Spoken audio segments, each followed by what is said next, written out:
dañuy wane ne rek ak taalibe gi la ndax téléphone moom sarse ko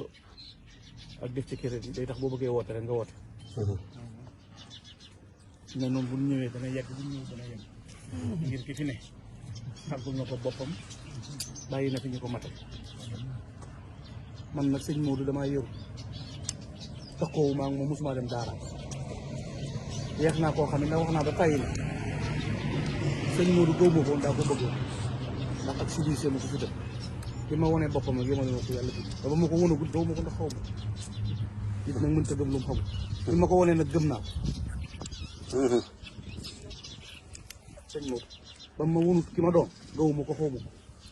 bëgg naa ko rek li mu ne ma maa ngi yii yemale ma ko yàlla bi loolu mooy li wér ci man dama bëggal boppam tër bi yowuma ko mosuma ko bës mosuma ko bayal bëgg boppam ci man nag def na ma defalal na ma lu ma mënul woon am wax naa ko léegi sëñ Mahfouz nee naa li ma ci gën a neex mooy penc mi ñuy daagu tey bu fi sama doom daagoo seen fee dox ndax seexay maama muur ma xale doy na ma ci àdduna du ma waaye ëppale jëlal te loolu doy na ma ci àdduna li ma doy ci àdduna gën maa neex mooy bu mu wooteeloon sëñ Modou Mokhtar tey ñu ne ñi di sëtama bu ko sant mesere ñëwul bokkul des na boobu sax nag ku la ko defal ci àdduna wàccoo naa yow waxuma leneen nawloo gi ma nawloo rek doy na ma ci àdduna